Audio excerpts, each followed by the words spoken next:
Hello, friends. Welcome back to ABN's Trinity channel for another episode of Colliding Worldviews. It's such a blessing for you to be here with us right now, as this is broadcast throughout the world through high-speed internet, but also on many digital platforms. If you have an Apple or Android device, Apple TV, Roku, Amazon Fire Stick TV, and a whole lot of other platforms, you can actually watch this show and all the weekly shows live, but you can also pick up the reruns on ABN's digital tree. You can also find them on the Trinity channel's YouTube channel and also on my Vimeo channel, vimeo.com/Tony Gourlay. It's a blessing to have you here every single week. And actually today is the start of a 7-week series to end this year of a great year of Colliding Worldviews.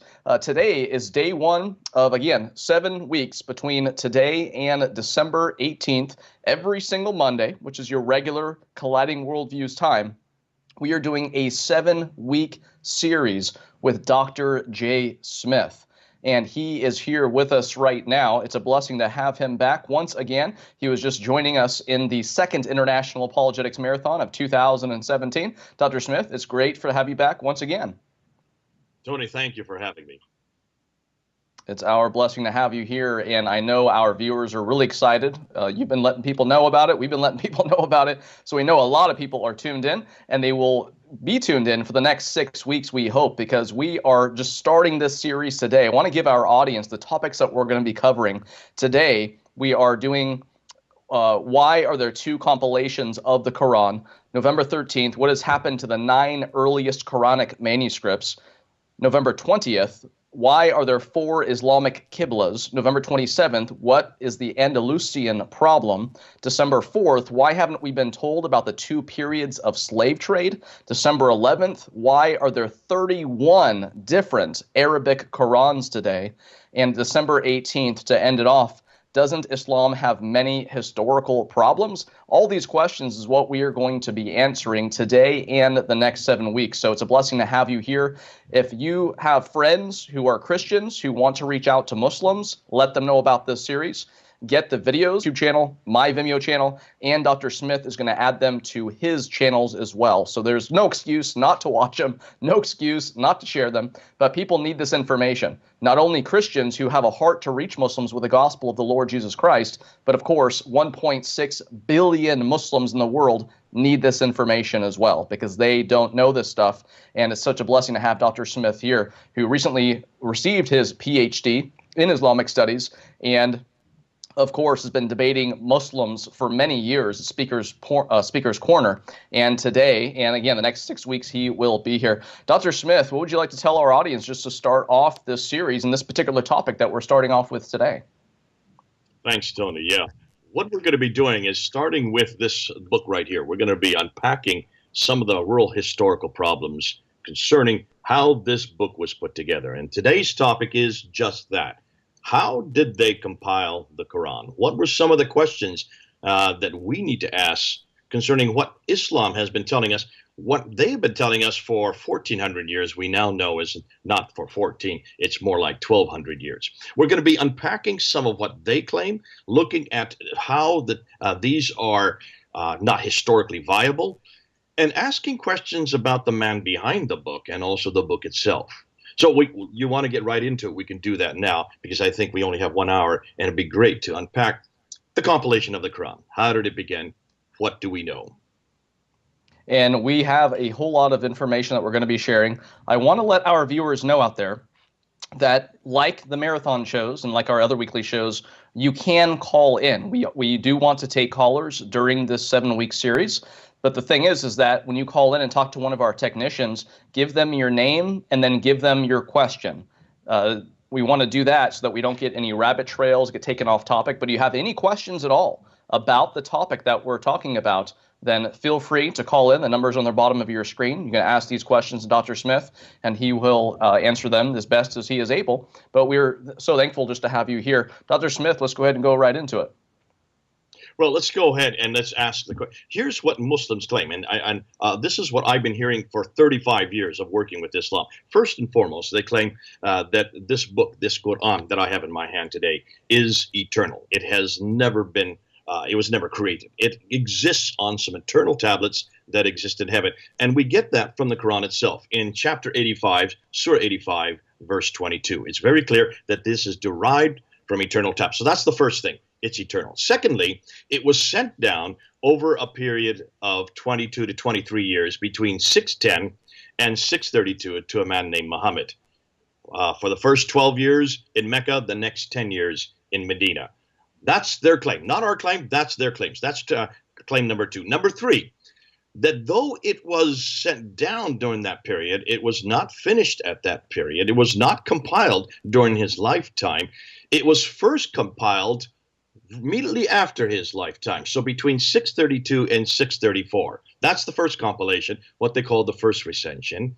And then a second compilation, a second recension, was compiled during the time of Uthman, the third caliph, around 652, but roughly 20 years after Muhammad's death. And then fourthly, the fourth claim is that this book that we have in our hands today is exactly the same as that which is in heaven, the eternal Quran, that which was sent down to Muhammad over that 22 to 23 year period, and that which was both compiled in 632 and in 652, the two different compilations. Now, we're not going to go through and unpack all of number 2 and 3. What we're going to do today is just look at those first two compilations. We're going to question what and the reason and why was this not written down. We're going to ask why it was not written down during Muhammad's time. But mostly, what was that first recension and what is the second recension? Now, to do that, what I want to do, Tony, is I want to even ask some questions. So let's go right into the questions concerning this compilation, this Quran, how it was put together. We're not going to talk about eternality. Listen, there's no way we can confront that or dispute it or prove it or in any way, shape, or form. It would waste our time. We're not going to even talk about whether it was sent down because, again, that's something that happened 1,400 years. If it did happen 1,400 years ago, we cannot disprove or prove it. We're just going to really talk about the last two suppositions, that it was compiled completely, first during the time of Abu Bakr, and secondly during the time of Uthman. That's what we're going to do, and that's what we're going to really confront today. That's the session for today. But I want to ask some questions even before we get to that compilation. Is that okay, Tony, if I ask some questions? Yeah. Here we go. First and foremost, if God, in his wisdom, wanted to compile yet another revelation, we already have the Bible. We have both the Old and the New Testament in this book right here. And that has been compiled. We know that it was compiled in Hebrew for the Old Testament, and it was compiled in Greek for the New Testament. No one really disputes that today. And therefore, it was then closed. We see that in the book of Revelation. That revelation is closed after the death and resurrection of Jesus. And of course, the New Testament is written down. So by the first century, there is no longer any need for any new revelation. Now, Muslims tell us that there was a need for yet a further revelation. That was the revelation that was given to the final, the greatest, the seal of all prophets. Now, let me ask some questions about that, Tony, real quickly. If this is the seal, the greatest of all prophets, I've got 4 problems right off the top. First, this prophet's not in the prophetic line. Why would God choose someone who's not in the prophetic line, since every one of the prophets I see in this book, the ones who the Bible is revealed to, all the prophetic line comes from the line of Abraham, Isaac, and Jacob. And we know that line is sacrosanct because of Genesis chapter 17, where God basically answered the question that Abraham had about Ishmael, that he would bless Ishmael, he would have 12 sons, but his covenant would come through Isaac.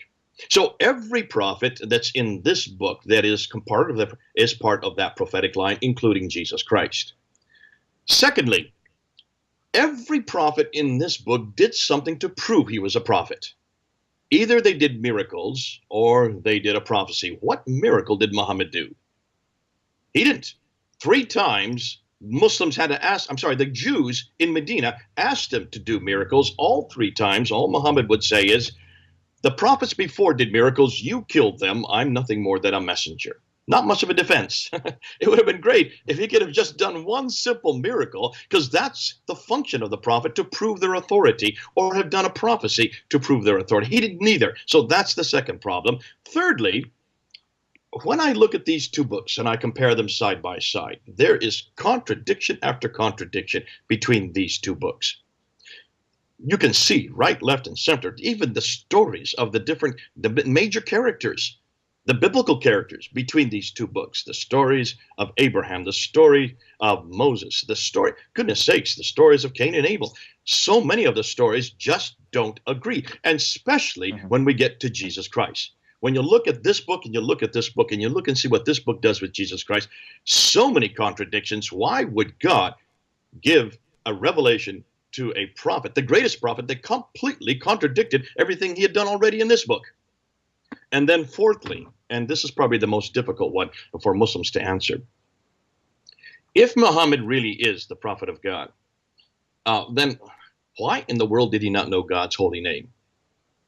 Every prophet knew that they came in the name of Yahweh. Yahweh was the name that Moses needed before he went down to Egypt, before he went down to bring the Israelites back. He turned to God in Exodus chapter 3, verse 14 and 15, and asked God, what is your name? So when I go down there to bring the Israelites up, they will know what God I represent. And God gave the name at that time, and it was Yahweh. I am in English, or ego eimi, ha-on in Greek. That's the name we want to look for, and that's the name we find all through this book. 6,823 times. You will find that name used by every prophet. Jesus used that name. He even claimed it for himself in John chapter 8, verse 58. And the Jews picked up stones to stone him, because here, supposedly, a mere man was not only using the name, his holy name, the personal name of God, but he was claiming it for himself, claiming the divine title. Now, if that is the case, how could then God choose yet another prophet 600 years later who didn't even know his name? So he's not in the prophetic line. He didn't do anything to prove he was a prophet. His revelation contradicted what had come before. God does not contradict himself, and he didn't even know what God he represented. Those are the first four problems I have right off the bat. Let's go on and let's do some other problems. And these are the ones that we have on the handout that we've sent out to everybody.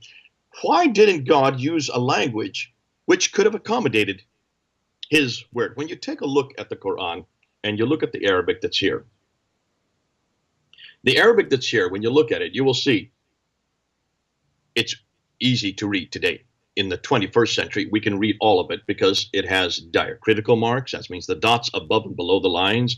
It has vowelization, the dhamma, the kasra, the fatha. All these are incorporated into the text. But that is not how the earliest manuscripts are found. When you look, and we'll get into that in the next week. Next week, we're going to look at the earliest 6 manuscripts, and we're going to ask the question concerning those Arabic words, because they don't have diacritical marks. They don't have vowelization. If God in his wisdom were to send yet another revelation, which I doubt right off the top of my head, why in the world did he send in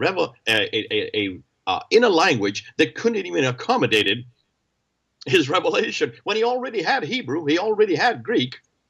That's already was well intended. In fact, Greek and Hebrew could well accommodate his revelation, had already done so for 1,400 years.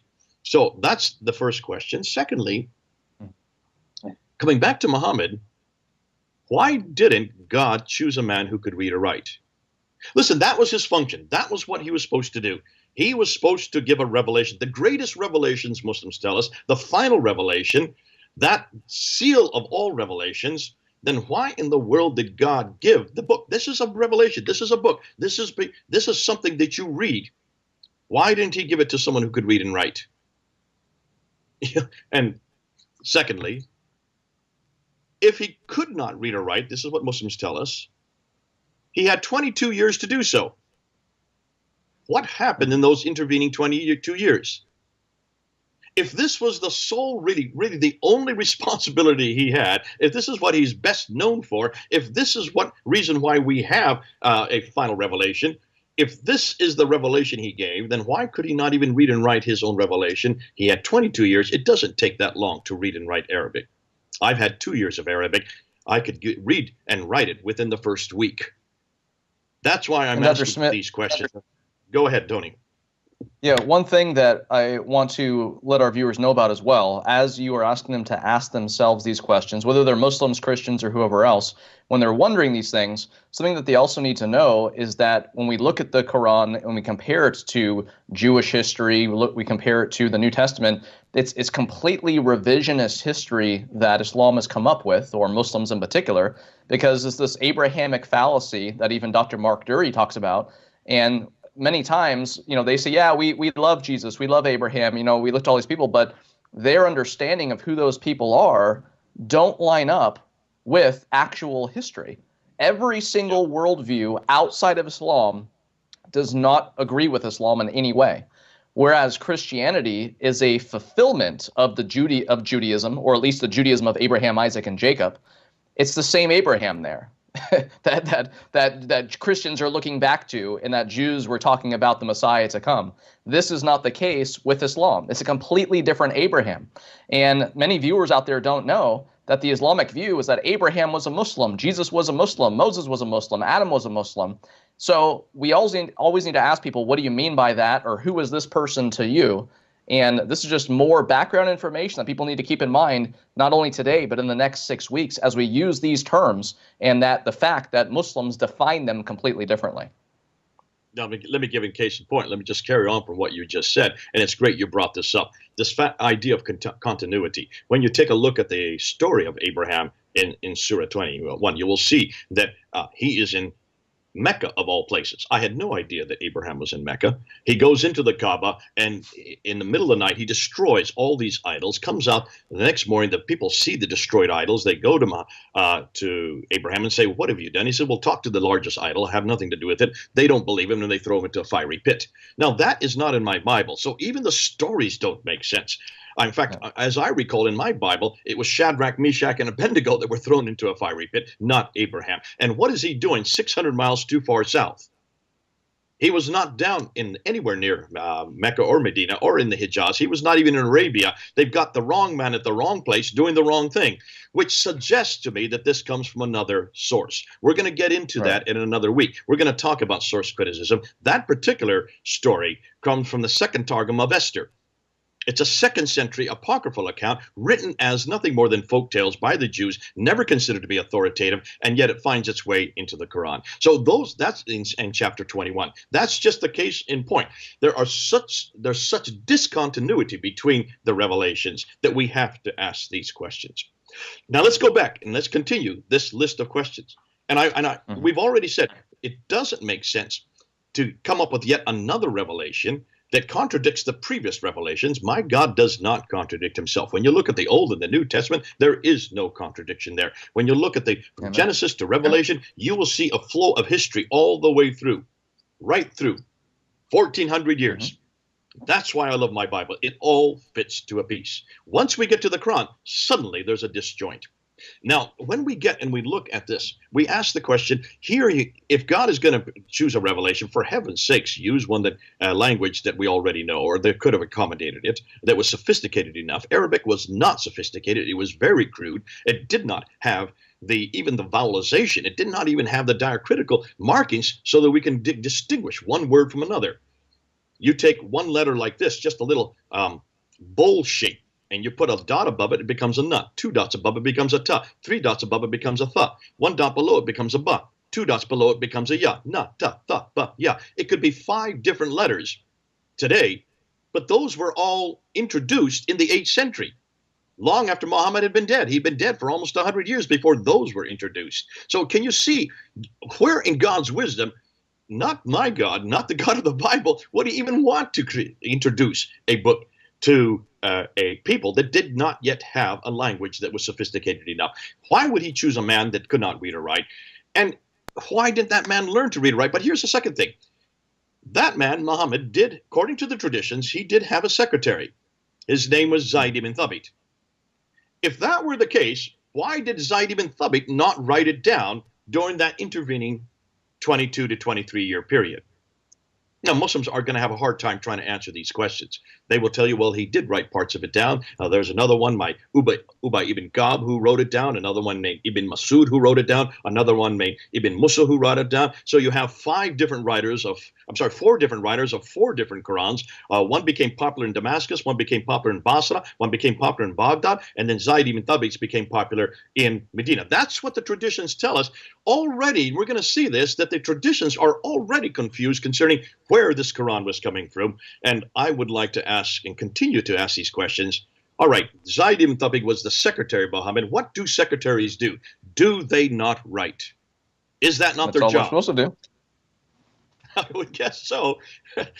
If Muhammad couldn't read or write, give the job to Zayd ibn Thabit, which is ironic. He needs to be writing. He needs to be writing even more. If Muhammad can't write it himself, I mean, Muhammad can't even look at it and say, "Hey, you misspelled this," or "Hey, I didn't say that." It's like they need to be writing even more than if he could read or write himself. But another problem. And why would God choose a language that didn't even exist, at least written-wise? I mean, Arabic as a spoken language existed at that time, but as a written language, it did not. I mean, how many other languages were already completely formed that it would have been much smarter for this all-wise God to fix what had been corrupted, supposedly, by the Jews and the Christians? But, I mean, these are all good questions that need to be asked to people who claim that the Bible is inaccurate. Now, we need to make sure that Muslims answer these questions. And that's why those of you who are watching, and I hope some Muslims are watching, and those Christians who are watching, and I hope you are, take these questions on board. Start with these are just initial questions. That's why we're introducing them on the first show. Initially, we need to even ask, as Christians and Jews, those of us who already have a revelation, we know that the Jewish revelation, the Old Testament, is foundational to everything we believe. We do not throw the Old Testament out. We need the Old Testament. We need it not only to know what God was doing back in 1400 BC and all the way up until the time the Messiah came. We also need to know who God is, what he's like. We need to know how he interacts with his people. We need to know about all these prophecies, over 300 prophecies in the Old Testament that point to the fact that there is a Messiah, the Prince of Peace, who's going to come, who is going to die, yes, and he's going to be between 2 robbers. We even know how he's going to die, and we even know why he's going to die, because he's going to take on our sins. This is all in the Old Testament. We need all this to even know who this Jesus Christ is, who the Emmanuel is, God with us when he does arrive. Therefore, it's foundational to have the Old Testament. We're not saying that we don't need the Old Testament. Please don't get us wrong. But once we do get Jesus, when God does enter time and space and then finally enters and does his mission, which is to die and rise again, once that happens, then you see everything has been fulfilled that was promised. Those 330 prophecies are all fulfilled in one man. Once that's fulfilled, there is no longer any need for any other revelation. That's why I've been asking Muslims for 35 years, why suddenly another revelation? And if it is another revelation, why in a language that could not even accommodate it? Remember, Arabic comes from the Nabatean language, the Nabatean script. The Nabateans did have a script, but the Arabs did not have that script. And that's why when we derive many of our words, in fact, the name like Allah is a Nabatean God. These are words, these are phrases that have come out of the Nabateans. But the Nabateans were not even in Mecca. They were 600 miles further north. They were way up in Petra. We're going to talk about that in a few weeks. It all will come together in about 3 or 4 weeks. But nonetheless, let's just stick with this problem here. We're going to have a break in a few minutes, but after we come back from the break, Tony, what I want to do is then go to the actual reference point of how this book was compiled. We're going to go to Al-Bukhari. We're going to go to volume 6. We're going to go to 2 hadith. These are the only 2 hadith that show us the picture. This is what the Muslims are claiming, because this is what their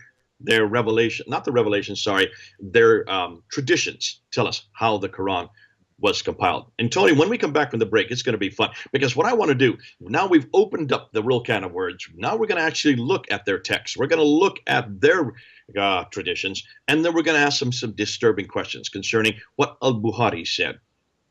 Okay, let's do that, and we'll come back. But I'll give it over to you, Tony, for now. We have some sources that we will be showing on our screen, so make sure that, again, you're getting these videos and sharing them with other people, because if you haven't seen hadith sources, which again is something that Muslims look to. A Sunni Muslim, and Sunnis are about 90% of the 1.6 billion Muslims in the world. They're Sunnis because they follow the Sunnah, or they claim to, and they're following the Quran, which is again supposedly an eternal book that came from tablets through Jibril or Gabriel, the angel, and it was given to Muhammad. But then also the hadith that Dr. Smith just mentioned, those are the sayings of Muhammad, things that Muhammad said and did and approved and disapproved of. And then, of course, we also have the Sirah literature, which are the biographies of Muhammad. The Sirah and the Hadith, that is the Sunnah. That's the example of Muhammad himself, which, again, the Islamic claim is that he is the perfect man of all time, the perfect Muslim of all time, which is a very dangerous claim to make, especially if you haven't looked at the sources and see what they say. But these Hadith that we're going to be showing you when we come back from the break and talking about, this is what Muslims are supposed to be looking to. But that's something to keep in mind, though, too, is that Islam, for the most part, is really about orthopraxy more than orthodoxy. There are a ton of Muslims throughout the world who pray 5 times a day. They fast during the month of Ramadan. They try to make a trip to Mecca for the Hajj. They give money to charity. They say the Shahada to become a Muslim, all that stuff. But it's more about practice and trying to do enough good deeds to make up for your bad and that kind of thing. It's more about just how you live your life than actually what you believe. So sometimes, as you'll hear in this series, Christians are looking to the sources more than many Muslims do themselves. So we want to get you knowledgeable about this stuff so that you can have it in the back of your mind when you go and reach out to Muslims. And again, we as Christians are the only hope that Muslims have. If we don't share the gospel with Muslims, well, who's going to? No one's going to. So we hope that this 7-week series better equips you and builds your confidence to reach out to Muslims. And we're going to take a short break. We'll be back in just a couple of minutes with more Colliding Worldviews. Starting November 6th and lasting each Monday until December 18th, Colliding Worldviews will have a special 7-week series with Dr. Jay Smith, hosted by Tony Gurule. Several topics will be covered in this historical critique series. Such topics include the 2 compilations of the Qur'an, the 6 earliest Quranic manuscripts, the 4 Qiblas, the Andalusian problem with Dr. Daniel Janostic, the 2 slave trades, the 31 Arabic Qur'ans, and the historical problems with Islam.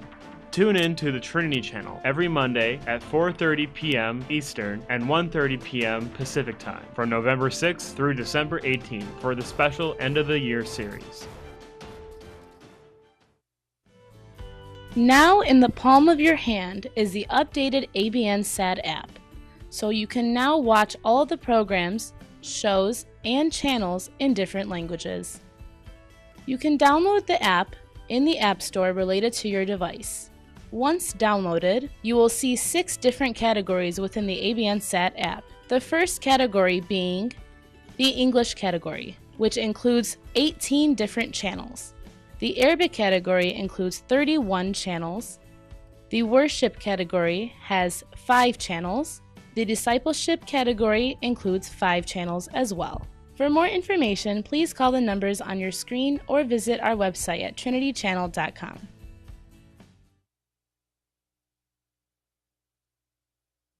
Hello, friends. Welcome back to ABN's Trinity Channel for another episode of Colliding Worldviews. Again, today is day 1 of a 7-week series with Dr. Jay Smith, the historical critique series, as we talk about the Quran and a bunch of other topics. Again, 6 other topics to look forward to. And how great will it be after this 7-week series for all of us to celebrate the birth of the Lord Jesus Christ on December 25th?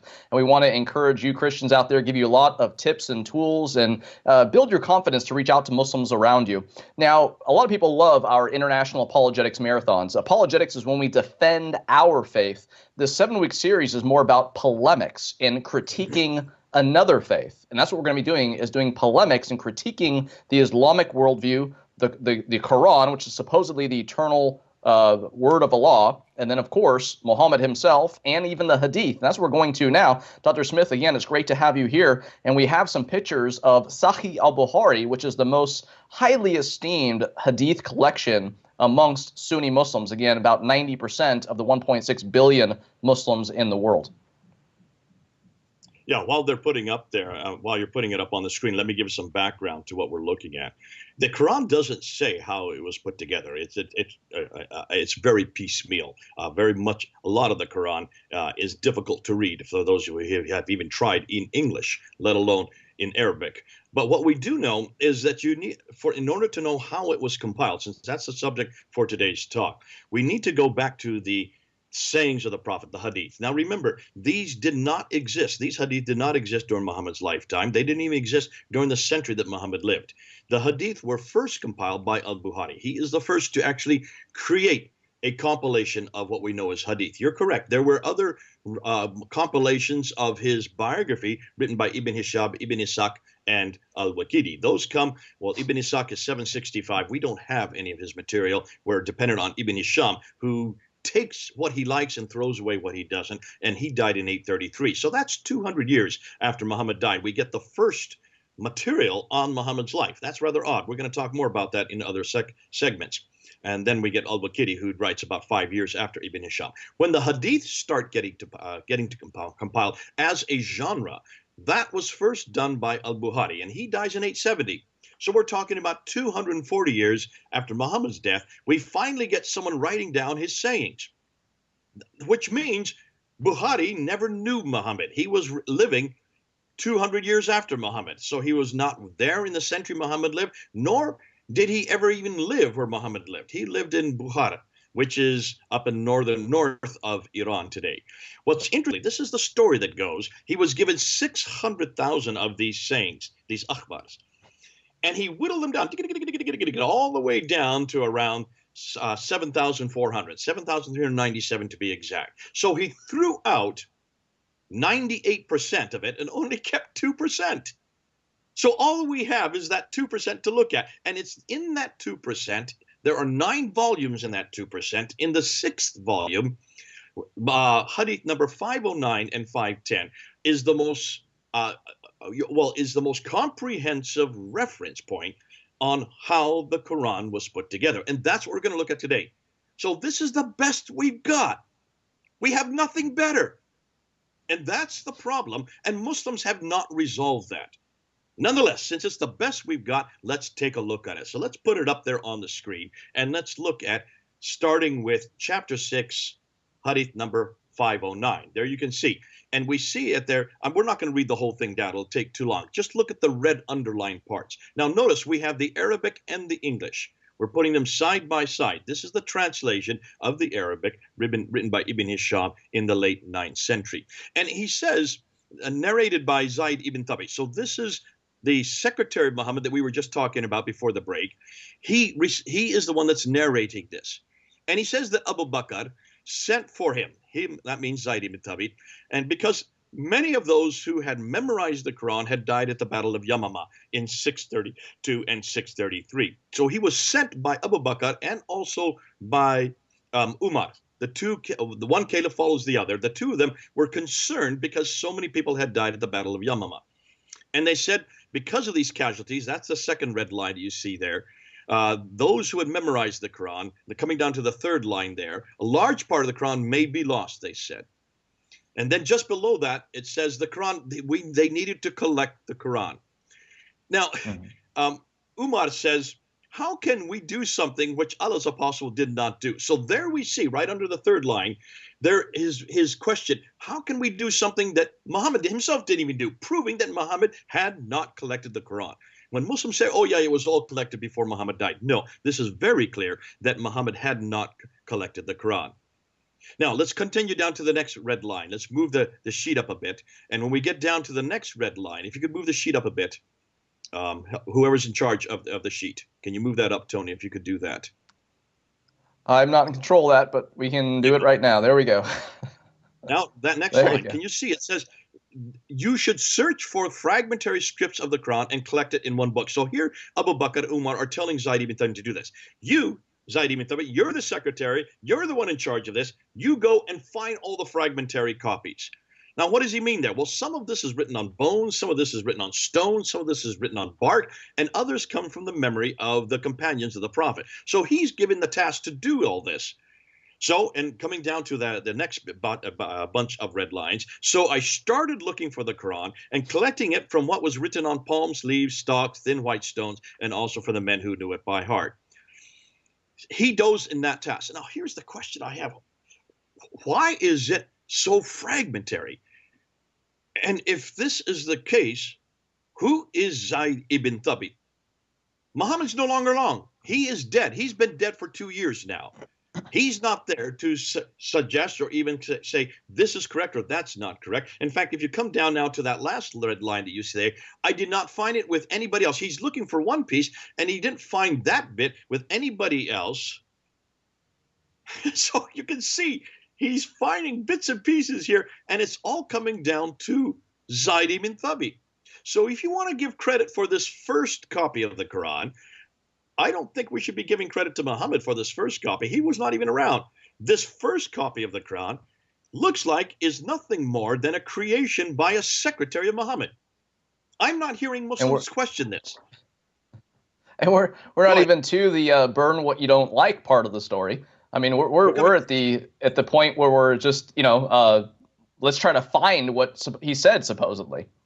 This is the first copy that's ever been written down, and it's written by a secretary. He does not have any prophetic office. He has no injunction from God. He again is nothing more than somebody who is doing what Muhammad should have done before he died. Can you see? This is kind of an afterthought. Now, either this is incompetence, or this is not how God works. And I can't believe that God would let something this important, if this is the greatest, the final, the seal of all revelation, why in God's wisdom did he give it to a man who didn't know how to read or write, a man who was who's not in the prophetic line, and a man who forgot to write it down during his lifetime? Now, finally, it's two caliphs who come afterwards who say, wait a minute. A lot of these people who are dying, they're dying with the Quran in their heads. This is after they've already died. How do we know a lot of them didn't take the Quran with them? And according to the Islamic worldview, this is the process of fixing what Jews supposedly corrupted and what Christians supposedly corrupted. This is the let's get back to where we're supposed to be process, which doesn't sound good at all, right? Doesn't sound good at all. And we're only talking about the first compilation, the first recension. Now we're going to move over to the second recension. Now let's go to chapter 6, hadith number 510. In some ways, 509 is the first recension, 510 is the second recension. That means the second copy. What we do know is that this first copy was given to the daughter of Umar. Her name was Hafsa. She was also one of the wives of Muhammad. He had 12 wives. This was just one of his 12 wives. This copy that Zayd ibn Thabit finally put together by finding from stones and leather and bark and the memory of those who hadn't died at Yamama, he then gives this copy to Hafsa, and she sticks it under her bed. Now we're about roughly 20 years later. Now we're in 652. Abu Bakr has died. Umar has been killed. Uthman now is the third caliph. Uthman comes to power in 646, and now around 650 to 652. So he's been in power for about 4 to 6 years. And he is there, and he is concerned because Hudayfa bin Hudayfa, and I want to get the right name, Hudayfa al-Yamam comes to him. And he's upset because he says there are differences in the recitation of the Quran. Can you see that? They're in red. So he says to Uthman, O chief of the believers, save this nation before they differ about the book. That means the Quran, as the Jews and the Christians did before. So there's already a revelation that there's differences in what the Jews and Christians had done before. They don't want the same thing to happen to the Quran. So what does Uthman do? Well, he sends for Hafsa, that's the wife, sends for her copy that she has under her bed, sends for the manuscript of the Quran so that we may compile the Quran materials in perfect copies and return the manuscript. So give us your copy, he says, so that we can compile it in other copies and then give back your original copy. Now, why does he need to do this? Well, Tony, can you see the reason why he has to do this? Yeah, it's not looking good for the Islamic worldview, it seems. Now, this is what Muslims will say. They will say, the reason for this is because there were different recitations. This is called ahruf or kiryat. Ahruf or kiryat. You will ask 5 different Muslims, they'll give you 5 different definitions for ahruf or kiryat. But most of them would say it has to do with how you pronounce the word. Now, when you, if you go buy a newspaper today that's in Cairo, written in Arabic, in a newspaper stand, you will see it has the consonantal text, but it does not have, many times it doesn't have the diacritical marks, and it doesn't have the dhamma, the kasra, and the fatha, the vowelization. The reason for that is because those who are those who are publishing these newspapers in Cairo want to make sure that these newspapers are read in Tunis, that they're read in as far as way as Jordan. They want to be read all over the Arab world. They want to make sure that as many Arab speakers will read their newspapers, but every time an Arab speaker looks at the consonantal text, they put their own dialogical differences. These are they pronounce it different ways, and that's why all over the Arab world you have different pronunciations. This is what supposedly was the problem with this text, and I'm hearing Muslims tell me that's why you needed a final text, because of the different pronunciations. There were 7 supposedly of these ahruf and existed. Well, here's the problem. Okay, so that well enough. The problem, difficulty is, how can you have dialogical differences without diacritical marks, without vowelization? As we said before the break, there was no vowelization in the 7th century. There are no diacritical marks on any of the earliest manuscripts. When we look at them next week, you will see none of the manuscripts have any of these dialogical differences. It's just the consonantal text. That's all they were. So why in the world would you want to write a new one if you've already got the original one? If you've already got the consonantal text in place, as we've been told, ahruf and kiryat make no sense. Now that's for Arabic speakers. Go ahead, Tony. So staying with this frame of thought, I mean, if this is the actual story, they would have to conclude, or they would have to basically admit or claim, I guess, that Muslims were pronouncing the consonantal text differently. Absolutely. Who cares how you pronounce it? It's still written the same way. The razm doesn't change. So whether you're a Tunisian or an Algerian or an Egyptian or an Arab from Jordan or from Syria, you still read the same razm, the same consonantal text. You read, in reading it, put in your own pronunciation. So why am I asking? I'm asking that, why in the world would you need to have a whole new recension if this was the problem? Obviously, this is, look and see the date that this is written down. We've said this is the late 9th century. This is Al-Bukhari who's writing this. In the late 9th century, there would have been dialogical differences. So this is pretty much showing that whoever wrote Al-Bukhari, if it was Al-Bukhari, whoever's writing this down is not aware of the fact of their own history of the Arabic text. They're not even aware of how the Arabic text evolved. I'm going to leave that for Muslims to decide. I'm not going to sit here and spend any more time on this. Just to bring it up, it's a problem for Arabic-speaking Muslims. Let's move on now, and let's go back to that sheet, and let's bring up what we see next. So what he says is, write it in the Qurayshi dialect. In case you disagree, write it. If we could bring it down to the next red lines. Okay, right there. Write it manuscripts in perfect copies. In case you disagree, hold on a minute. How can you disagree? It's in front of you. It's written. The text is from Hafsa. What's there to disagree? There is no vowelization. There are no diacritical marks in the 7th century. So how can they disagree? They just write it as is, like the monks used to do when they took the biblical text. They would take every letter and write it exactly the same way. If you want to make copies, then the humans become the Xerox copies of that day, you might say. If there's a disagreement, then you've got to see this disagreement could have only existed in the 9th century. This is a 9th century argument. This is not a 7th century argument. I hope you're following me. I know not everybody's going to follow this, but this is, anybody who speaks Arabic or has learned Arabic can see that this is a glaring historical problem. Now let's move on. So then they said, he then takes and he has Zayd ibn Thabit along with Zubair, Alas, and Harith, Hisham. Those are the four. So Zayd ibn Thabit, the original secretary, along with three friends, they then write the Quran in one original copy. Okay, so now we have one original copy. I hope everybody's following that. Then what Uthman does, coming on down, he orders, he takes, and he had written many copies. Uthman returned the original copy to Hafsa. He then sent to every Muslim province. That should be underlined as well.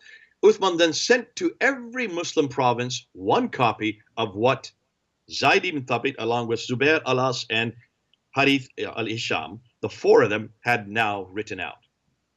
Now, Tony, most people don't know how many provinces there were at the time of Uthman. In fact, for many years, I remember having back in when I was studying this at the University of London at the School of Orient and African Studies under Dr. Hawting, this came up in class. And of course, at that time, he said, well, we do know that there were four copies. And so the four copies he's talking about are the copy that went to Zayd ibn Thabit, the one that went to Ubay ibn Ka'b, the one by Ibn Masud, Ibn Musa, which comes out in the traditions much later from what they call the four metropolitan codices.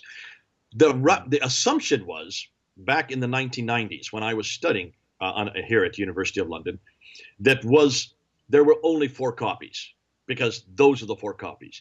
That's a wrong assumption. That's not what it's saying here. Read it again. To every province.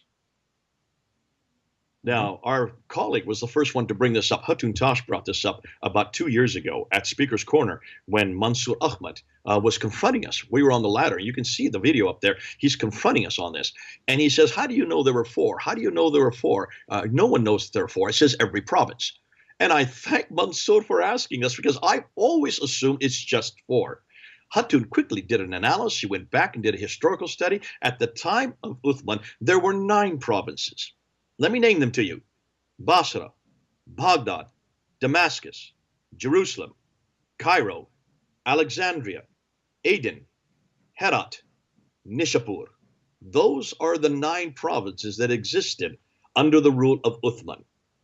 Which means, Tony, it wasn't 4 copies, it was 9 copies that went to 9 cities. Are you seeing why I'm emphasizing this? Mm-hmm. Which means, and unless people know about Islamic expansion and how far Islam spread through supposedly defensive fighting, they don't line up with this here. So that's why it's important for people to know how far it spread out. I have a map of that in my video on the Muslim Brotherhood, on my video on unveiling the facts of Sharia. You can see the map of how far Islam spread under different caliphs or under different successors to Muhammad himself.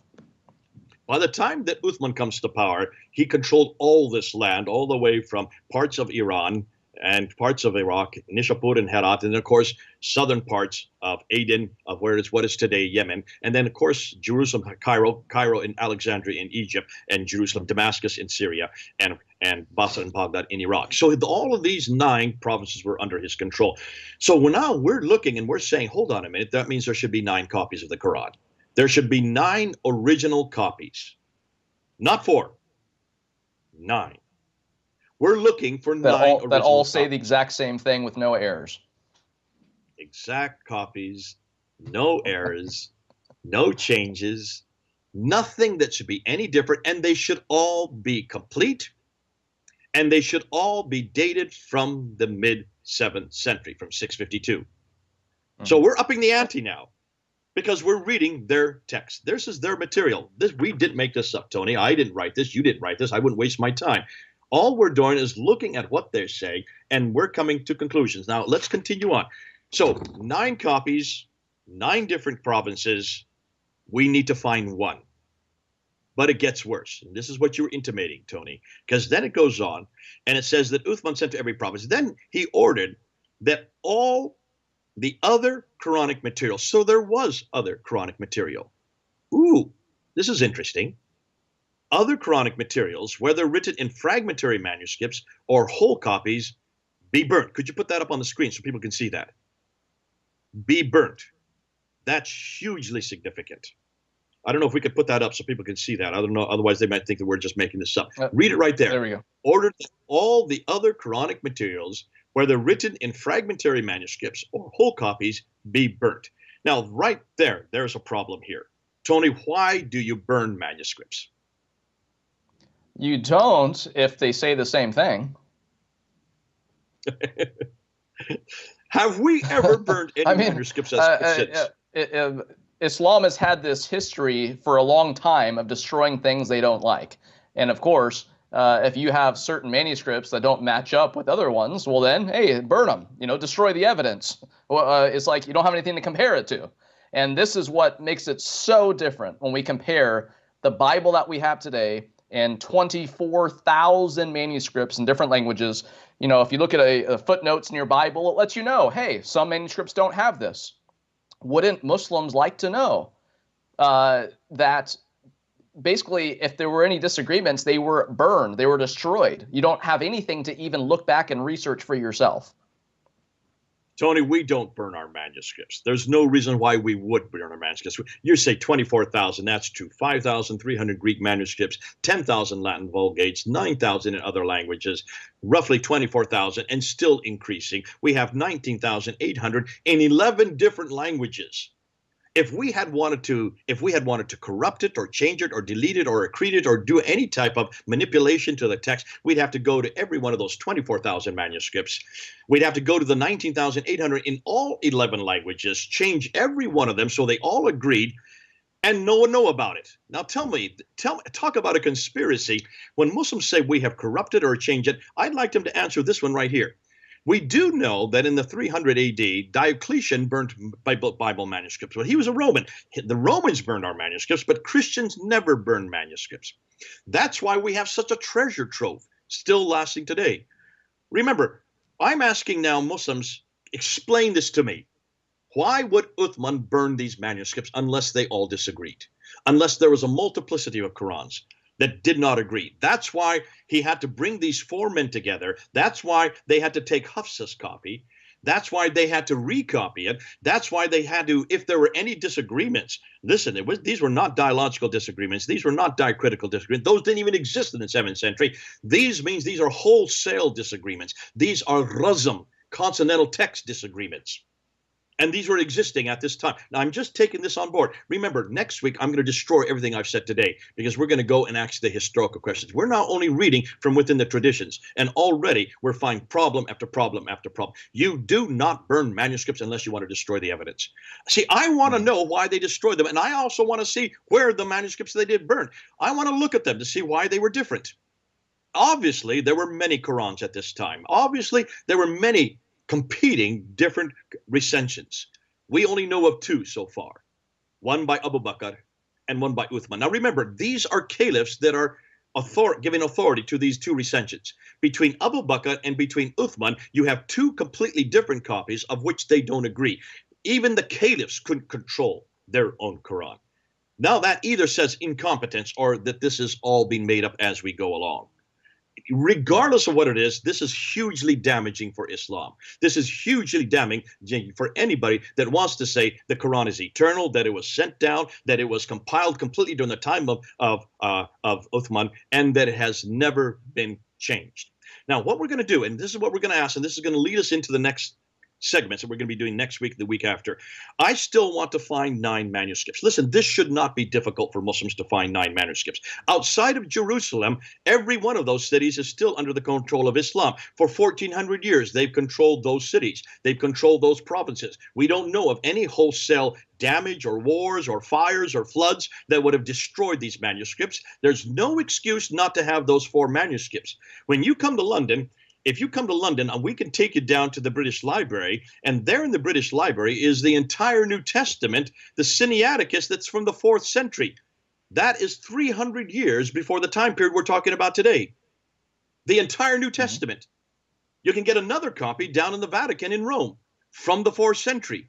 Right next to the Sinaiticus is the Alexandrinus. The Alexandrinus is both the Old and the New Testament from the 5th century. That is 200 years from the time period we're talking about today. We can now find 365 manuscripts of the New Testament, either complete or partial, from before the 6th century. That's 100 years before the time period we're looking at today. If we could come up with 365 manuscripts from the same area of the world, all of which were preserved during the time of persecution.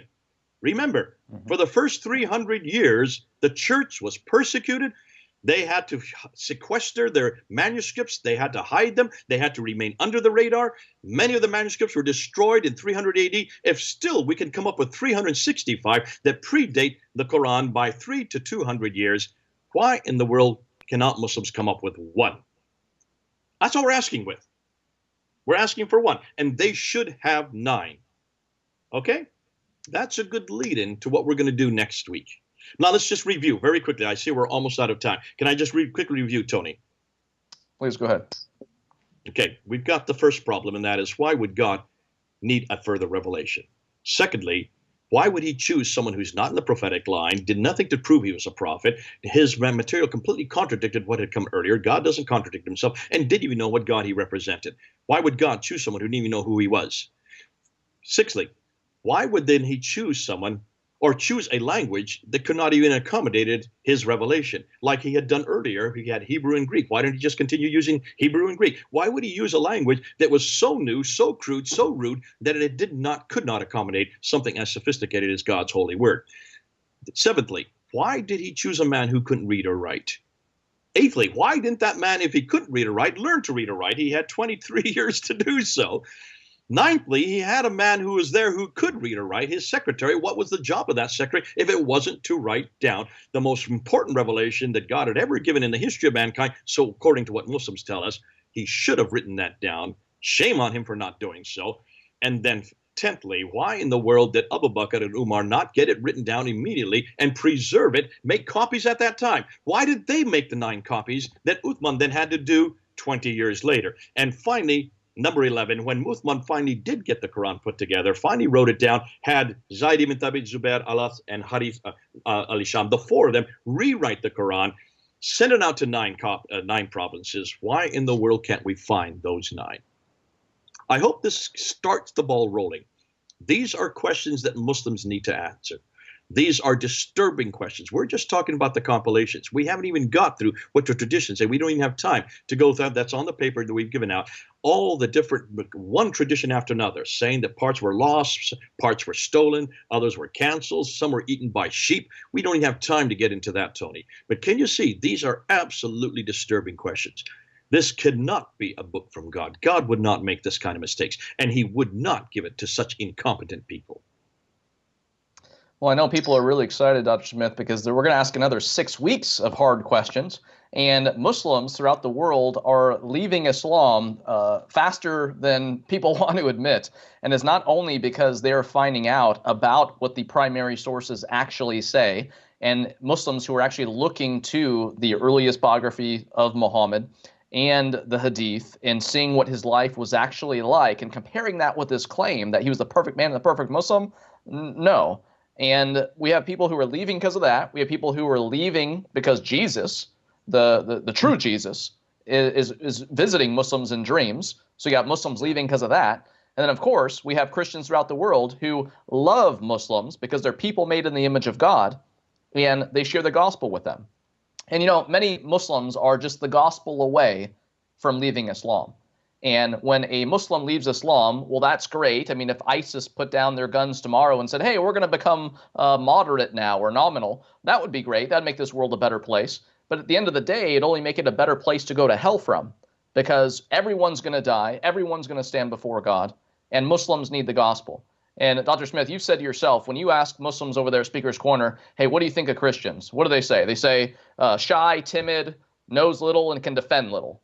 And unfortunately, the best Christian minds, which used to be Christian, there's just been this polarization between the head and the heart, become more about piety than about being a good thinker and all of that stuff. And we as Christians need to be able to defend the Christian faith, but also to critique other faiths, especially when they are these different lies, and Islam is just one of them. So Dr. Smith, what would you like to say in a closing statement in this first week of the 7-week series? Well, we're already doing a comparison between these two books. And we've seen pretty clearly which is the bigger, the better book. I keep it bigger for a reason, so you know which is the better, in my opinion, symbolically. When we ask the same question about how the Bible was compiled, goodness sakes, we don't have near the problems that Islam has. We don't burn our manuscripts. We don't compile it and have to recompile it and then change it and then even have an argument as to which dialect you're supposed to write it in. This doesn't even exist in the Bible. And what's fascinating, we retain our manuscripts. Even the ones that disagree, we can see where the disagreements are. And that's the beauty of the Bible. Folks, forget about this book. Come on back to this book. We're going to be saying this quite a bit, but I think you can see why. As something as simple as compiling 2 books, which is a better compilation, we haven't even had a time to tell you how great this book is. That's going to be coming from week to week. God bless you, Tony. Thanks for bringing this up. Thanks to have the platform to be able to ask these disturbing questions. But make sure we don't just ask the questions, that we bring them back home to not only Jesus Christ, but also his revelation, his holy word. This book right here. Amen. Dr. Smith, thank you so much for being on. We look forward to seeing you again next week and again 5 weeks after that. And to our viewers out there, we hope that you come back and join us every single week for this great series as well. As you can tell, a whole lot of information here, information that people throughout the world need, especially Muslims. But most importantly, again, the gospel is the power of God into salvation, not this hard-hitting evidence about Islamic sources, which people do need to know about, but the gospel, that Jesus Christ is Lord, that he is the eternal Son of God incarnate. He lived a perfect, sinless life. He kept the law of Moses. He fulfilled it, and also raised the bar even higher, which no one can keep because we've all sinned against a holy God. Jesus, the Lord, died on the cross. He rose from the dead 3 days later in glory. And we are supposed to go into all the world and preach the gospel to all creation. That's what we do here on ABN's Trinity channel. We defend the historic Christian faith, and we share the gospel, and we critique Islam, Muhammad, the Qur'an, and other man-made religions out there and worldviews which do not align with reality. So please join us next Monday for another episode of Colliding Worldviews. It'll be week 2 of this great 7-week series, the Historical Critique series with Dr. J. Smith. So thank you so much for being with us. Please share this video with other people. Let them know about the next 6 weeks as we continue on critiquing the primary sources of Islam and the supposed prophet of Islam, Muhammad himself. And just, again, a huge exhortation to reach out to your Muslim neighbors, share the gospel with them, because that is the power of God unto salvation. God bless you, and we'll see you next Monday on Colliding Worldviews.